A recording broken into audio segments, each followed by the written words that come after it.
মিষ্টির মোবাইলের রিচার্জ যখন শেষ হয়ে যাগা। ওমার রিচার্জ শেষ হয়েছে গা। ব্যাং রিচার্জ আজকে শেষ হইতে হইলো।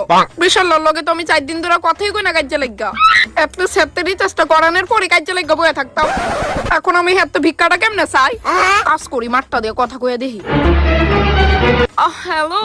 ও তুমি এটা আবার কার নাম্বার? আর 4 দিন পরে মনে পড়লো যে এটা মার নাম্বার বেবি। অ্যাকচুয়ালি কি তো হইছে জানো নি? 4 দিন আগে তোমার লগে ঝগড়া লাগছিলাম না, ওই দিনে আমার মোবাইলের রিচার্জ শেষ হয়ে গেছে গা। এর লিগে আমি তোমার লগে আর কন্টাক্টই করতে পারছি না। আর মার মোবাইলটাও 4 দিন ধরে ফ্রি পাইছি না। ও মানে তুমি কইতে চাইতেছো 4 দিন আগে তুমি আমার লগে কন্টাক্ট করতে চাইছিলা, তোমার রাগ কমে গেছিল গা। তো রিচার্জ করলে না করে 4 দিন ধরে কি আমার আশায় বইয়া রইছিলা? না বেবি, মানে তুমি তো জানোই বাবারে একটি ওদের হাত করছে লিখা। আরে জান কাইন্দো না। আচ্ছা শোনো না, রাইখা দে, মা আবার আয়া পড়বো আমার ফোনটা নিতে। আচ্ছা জান শোনো, আমি রিচার্জ করতেছি তোমার ফোনে। ও বেবি, তোমার মতো বয়ফ্রেন্ড যাতে 7 জনমে আমি পাই। জান আমি তো এটা নিয়ে খুশি যে তোমার এখন আমার উপর একটু রাগ নাই। নাও জান রিচার্জ হয়ে গেছে গা।